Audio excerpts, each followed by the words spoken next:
Já pensou em ganhar dinheiro pela internet, ser seu próprio chefe? Não perca tempo e venha logo mudar de vida. No primeiro link da descrição está a sua oportunidade de mudar de vida. As Forças Armadas e os militares de forma geral, uma das coisas fundamentais é a disciplina e hierarquia. A hierarquia no Brasil jurídica o presidente da República é chefe das Forças Armadas. Não, sim. Né? O que pode acontecer cara, o presidente... como aconteceu, né? Do golpe militar de 1964. Então criou-se uma situação ali com o João Goulart, uma pressão social da imprensa, dos jornais, da sociedade. Os militares vieram, né? O combinado não era bem aquele, o combinado era os militares afastar o João Goulart e devolver o poder aos civis. Pode crer. Né? Os caras não respeitaram. E aí, 21 anos de regime militar. Por isso que eu acho uma maluquice, cara, uma insanidade quando eu vejo alguém defendendo golpe militar no Brasil. Quer dizer, um negócio louco. Porque todas as vezes que aconteceu, todas as vezes em que um golpe militar foi realizado no Brasil, deu merda. Sim. A começar pelo primeiro de 1889. A parada do poder, né? O cara pega o poder e fala assim, pô, o país é meu, dei o golpe, a sociedade permitiu o golpe. Agora, o único jeito dela reaver o poder é eu entregando voluntariamente. Essa é uma questão que entra na cabeça do cara que deu o golpe e mexe com ele, porque o poder é... Você assistiu O Senhor dos Anéis? Não. Não assisti. Muito bom O Senhor dos Anéis. Muito bom O Senhor dos Anéis. Eu recomendo, eu recomendo. Tem lá no Senhor dos Anéis o Anel do Poder, tá ligado? E todo mundo que pega esse Anel do Poder, ele é corrompido por ele. Cara, desculpa. O Senhor dos Anéis, o primeiro filme eu vi. Tá. O que eu não vi foi o Harry Potter. Tá? Só corrigindo. Tudo bem, tudo bem. O primeiro eu vi. Tem mais de um, né? Tem três filmes. Só vi o primeiro. Tem o Hobbit também, aí vão lançar uma série. Não, o primeiro eu vi. Então, é isso. O cara chega... Eu tenho o poder completo. O poder todo é meu lá. Então, eu tenho muito incentivo de querer ficar com isso. Então, eu acho que por isso que o golpe em geral, qualquer golpe em geral, qualquer quebra da normatividade institucional é um problema nesse sentido. Porque aí o jogo vira sem regras. O cara que tá com a carta do poder na mão faz o que quiser. Esse é o problema de um golpe, na minha visão.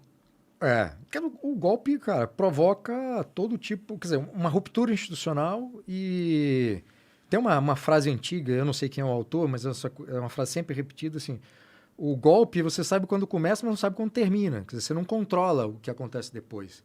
Né? E foi um grande erro em 64, porque houve um movimento de fato popular, parcelas da sociedade, da elite empresarial, jornais, que se uniram para pedir que os militares promovessem o golpe e assumissem o poder e depois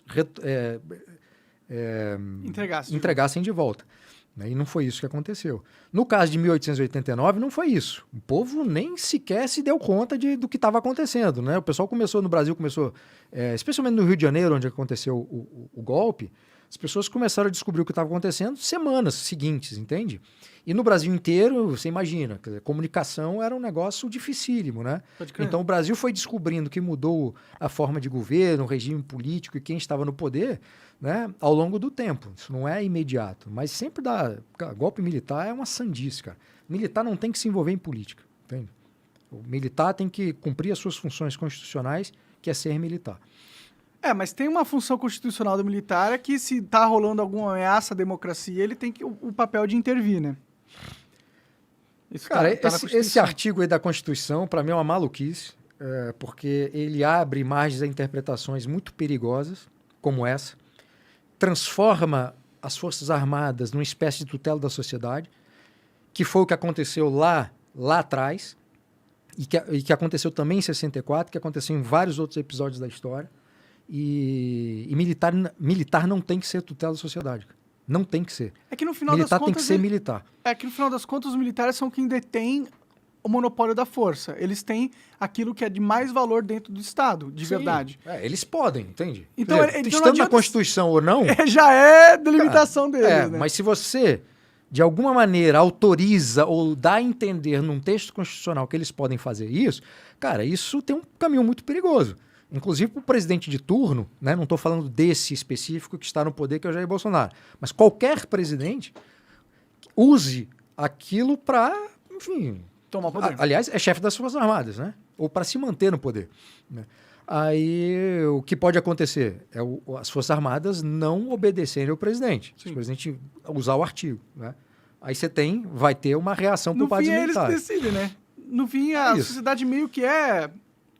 Meio que a gente tá na mão da ala militar, de qualquer forma. Eu sei que, claro, eles tomarem golpe, eles precisam de ter uma anuência social. Porque senão... Não precisa não, cara. Não precisa.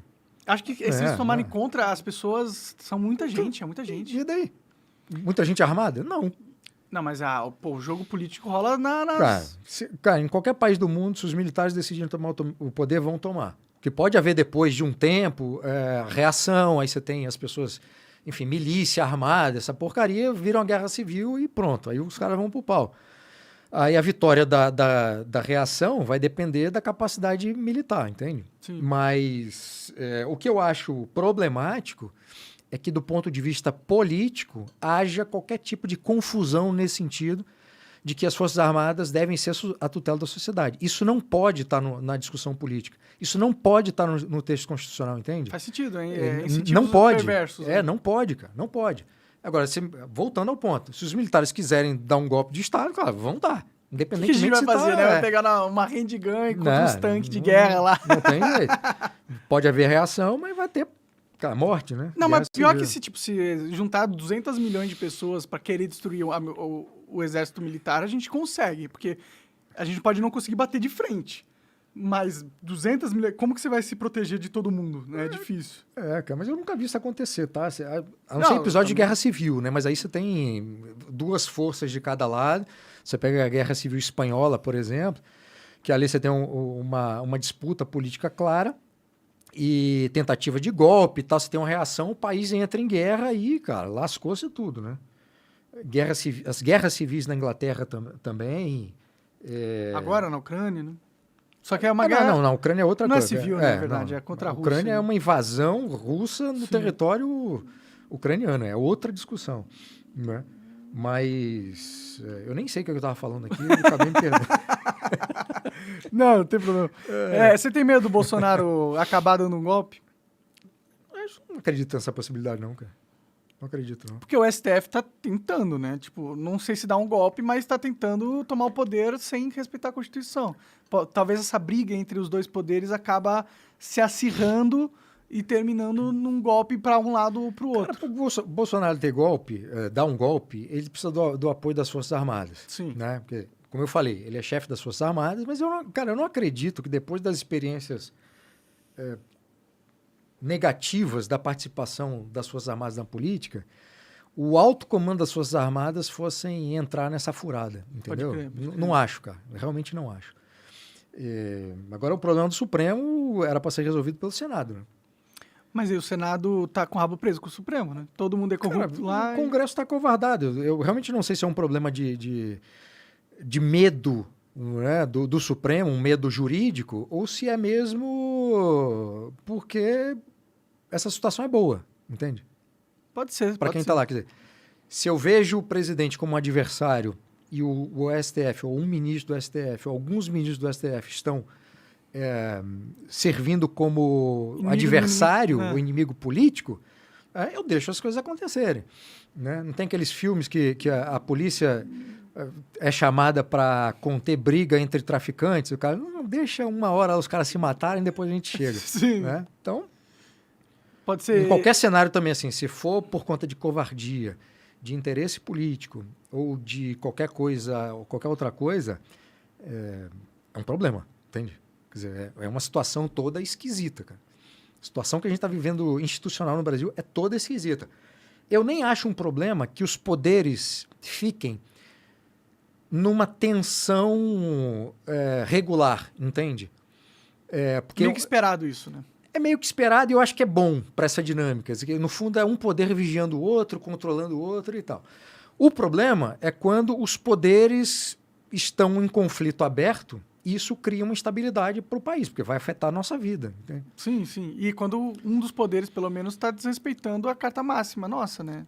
E aí que a gente abre o vai jogo voltar para todo lá, poder, né? Lá atrás, cara, naquele episódio da Dilma, que o Lewandowski, como representante do STF, e a Dilma é afastada, na Constituição está clara, é afastamento e perda dos direitos políticos. Aí o Lewandowski, ministro Lewandowski, ali decidiu que não, vai perder o mandato, mas manter os direitos políticos. Se você ler o texto constitucional, está claro, é a perda dos dois, como aconteceu com o Collor.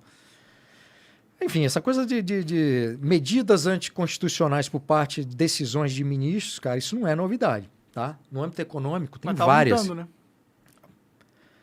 Onde para? Só piora. Vai parar? Tinha que parar no impeachment. Tá. Já pensou em ganhar dinheiro pela internet, ser seu próprio chefe? Não perca tempo e venha logo mudar de vida. No primeiro link da descrição está a sua oportunidade de mudar de vida.